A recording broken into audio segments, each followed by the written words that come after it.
को साधु बता रहे, ये साधु कौन है? ठाकुर जी की सेवा करते हैं, भजन करते हैं, दर्शन करते हैं। ब्रज की तो गोपी ने सुनी, ब्रज की तो गोपी गवार, ब्रज की गोपी गवारी समझो, और ब्रज के लोग भी गवारी समझो। ब्रज में जितने भी लोग रहते हैं सब गवार है, सब में बिल्कुल भी बुद्धि नहीं है, सब भोंदू है। हाँ, आप बोलोगे महाराज जी कैसी बात कर रहे हो, आप भी तो ब्रज के ही हो, हम भी गवार हैं भैया, हम भी भोंदू हैं। हम गवारे तभी सी ठाकुर जी हमारे हैं। हम ज्यादा चतुर बन जाएंगे तो ठाकुर जी हमें छोड़ के चले जाएंगे, इसलिए हम चतुर नहीं बनना चाहे, हम गवारी बन के रहना चाहे, ताकि ठाकुर जी हमें हृदय से लगा दे। चतुर तो मथुरा के लोग हैं, ठाकुर जी कभी नहीं गए मथुरा शहर में। हाँ, मेरे ब्रजवासी ने छोड़ के नहीं जाऊंगा मैं, ये चाहे गवार है, भोले भाले बंधु है, लेकिन मेरे हैं।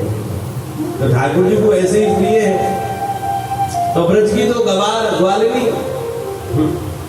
वो भी पहुंची संत को दर्शन करने के काज है। संत से पास गई, संत रह गए, हम अभी आ रहे हैं, तुम अभी रुको, हम जमुना जी स्नान करके आते हैं। संत ने भाई अपना झोलो, छोटी सी कुटरिया बनाई, संत ने भाई अपना झोलो डाल के नहीं है, जब यमुना जी स्नान करने के टाइम चले गए हो, जैसे गए हो तो ब्रज की गोपी आपस में बतरा रही, दोनों मिल के नहीं है, क्या बतरा रही, ध्यान रखो, दोनों सुन रही है, बाबा बहुत पहुंचे भाई, बाबा में बहुत शक्ति है, बहुत पहुंचे भाई। हाँ, और देखो झोला देख रही है, तो बोले हाँ झोला में बहुत माल हुए बाबा के में, चेक कर लेगा क्या है बाबा के झोला में, सके कछु ना कछु ठाकुर जी मिल जाए, कोई ना कोई सेवा करते होंगे, भगवान को कोई ना कोई स्वरूप होगा, दर्शन करने के काजे मिल जावे वो।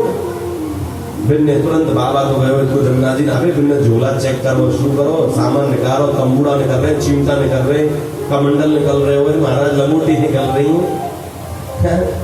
हाँ, जब सबका जो खाली है वो माला निकल रही है, जब माला गले की माला जी है संगम के पास, और क्या है महाराज। तब ये छोटी सी डिब्बी हो रही, बाम 6 जगह 2 4 बिन लगी, यही में ठाकुर जी, यही में होंगे ठाकुर जी। और कहते हैं जैसे ही बिन ने डिब्बी खोली तो क्या देख रहे हम, लड्डू गोपाल रखे हुए, लड्डू लेके ऐसा है। और जैसे ही बिन ने लड्डू गोपाल देखे तुरंत, अब देखो दर्शन नहीं करेंगे, जब ब्रज को भाव सुनाए, फिर ने जैसे लड्डू गोपाल देखे तुरंत कहा बोली, अरे तारी की आग लगेगा बाबा में, अरे बहन आग लगेगा बाबा में, जाने क्या करो।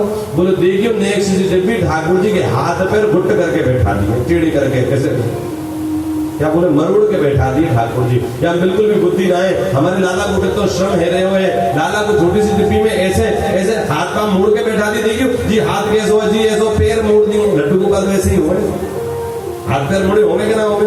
अरे बोलो, अब तो सही बोली, हमें लाला को कितना कष्ट है, जा माखन लेके आ, लाला के हाथ हमने सीधे करे महाराज। वो कहते हैं गोपी माखन लेके गई, माखन अपने हाथ में लगायो, और हाथ में लगा के जैसे ठाकुर जी के हाथ सीधे करे, हमारे ठाकुर जी के हाथ सीधे है गए, जो टेढ़े ऐसे लड्डू रखो वो हाथ सीधा, पैर जो मड़ रहे वो सीधे है गए, भावी तो है। और जैसे सीधे करने लगे, खूब मक्खन लगा लगा के ठाकुर जी को अन्य चिकनों करके हाथ पैर सीधे कर दिए। देखियो सभी कितने वर्षों से बाबा के पास धुक पा रहे ठाकुर जी, हाथ पैर में मोड़ के नहीं है, तोड़ के नहीं है, बैठावे जब बिल्कुल भी लखन ना है, आग लगेगा बाबा में। अब जैसे ही कह रही थी बाबा आप लोग खाई देखो, और आ रो रोजा पहले ठाकुर जी नहीं छुपा दे, नहीं तो हम को हमारे झूला में काचे कर रहे, बाद में बताएंगे।